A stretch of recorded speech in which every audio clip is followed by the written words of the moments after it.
Iran America Israel के युद्ध में जिसका डर था आखिरकार वही हुआ। ईरान ने ब्रह्मास्त्र छोड़ दिया है।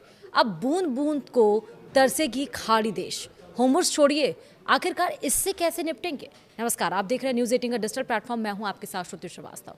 ईरान अमेरिका की लड़ाई के बीच खाड़ी क्षेत्र में जारी संघर्ष ने एक खतरनाक मोड़ ले लिया है। अब तक ईरान जहां अमेरिका के सैन्य ठिकानों पर चुन चुन कर हमले कर रहा था, तो वहीं अब उसने टारगेट बदलते हुए पहली बार बहरीन में जल शुद्धिकरण संयंत्र यानी कि वाटर डिसैलिनेशन प्लांट को निशाना बनाया है। शुरुआत 7 मार्च को अमेरिका और इजराइल की ईरान के दक्षिणी केशम द्वीप पर स्थित एक वाटर प्लांट पर हमले से हुई, जिससे 30 गांवों की जल आपूर्ति बाधित हो गई। अब ईरान ने इसका बदला लेते हुए बहरीन में मौजूद पानी के प्लांट को टारगेट किया है।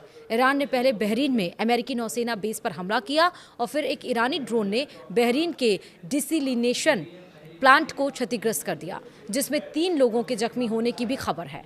बहरीन ने इसे संघर्ष का नया चरण बताया है, क्योंकि खाड़ी देश पानी के शुद्धिकरण पर ज्यादा निर्भर है। यह घटना क्षेत्रीय जल सुरक्षा को खतरे में डाल रही है, जहां ये संयंत्र लोगों की मूलभूत आवश्यकता को पूरा करते हैं। इसे नुकसान पहुंचने से खाड़ी में पानी का संकट जरूर आएगा। अमेरिकी हमले और ईरानी प्रतिशोध की पृष्ठभूमि ईरान के विदेश मंत्री सैयद अब्बास अरागची ने अमेरिका पर आरोप लगाया कि केशम आइलैंड के फ्रेश वाटर डिसैलिनेशन प्लांट पर हमला एक स्पष्ट और हताश अपराध है, जिसने 30 गांवों की जल आपूर्ति प्रभावित की।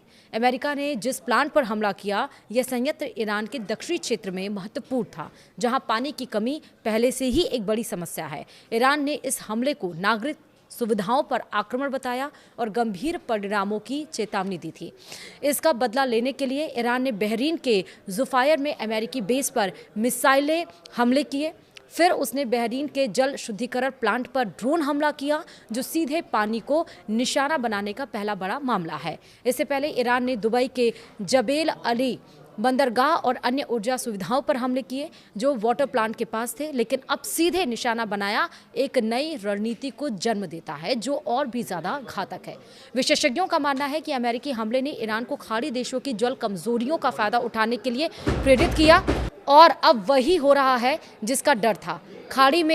खाड़ी सहयोग परिषद देश सऊदी अरब, यूएई, कुवैत, कतर, बहरीन और ओमान हैं, जो दुनिया के सबसे सूखे क्षेत्रों में हैं, जहां प्राकृतिक जल स्रोत सीमित है।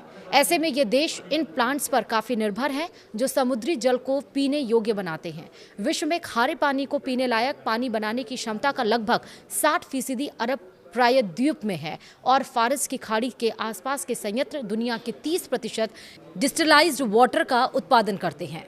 जीसीसी देशों में कुल डिसैलिनेशन प्लांट की संख्या 400 से ज्यादा है, जो मुख्य रूप से फारस की खाड़ी, लाल सागर और अरब सागर के तट पर स्थित है। इनकी कुल क्षमता 2022 में 68 मिलियन क्यूबिक मीटर प्रतिदिन थी, जो 2030 तक दुगनी हो सकती है। तो चलिए देखते हैं कि खाड़ी के ऐसे बहुत सारे देश हैं जो जल शुद्धिकरण पर निर्भर करते हैं। बहुत सारे आंकड़े ऐसे बताते हैं कि पानी के इन प्लांट्स के बिना ये देश जल संकट में फंस सकते हैं। फिलहाल तो ये सिर्फ एक प्लांट पर हमला है, लेकिन अगर ईरान ये हमले वाटर प्लांट्स को निशाना बनाकर जारी रखता है, तो खाड़ी देशों में जल संकट पैदा हो जाएगा। सऊदी अरब के जुबैल और रस अल खैर जैसे संयंत्र दुनिया के सबसे बड़े हैं, जो प्रतिदिन लाखों क्यूबिक मीटर जल उत्पादित करते हैं। ईरानी हमलों से संभावित नुकसान ईरान के हमलों से खाड़ी देशों को भारी क्षति हो सकती है, क्योंकि ये संयंत्र ईरानी मिसाइलों और ड्रोनों की पहुंच में है। अगर एक बड़ा संयंत्र क्षतिग्रस्त होता है, तो शहरों में कुछ दिनों में जल की कमी हो सकती है। लाखों लोग पीने के जल से वंचित हो सकते हैं, जिससे स्वास्थ्य संकट और पलायन बढ़ेगा।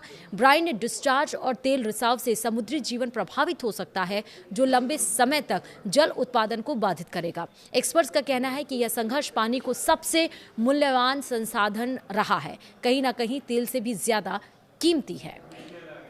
इसी के साथ ही वीडियो में इतना ही। नमस्कार।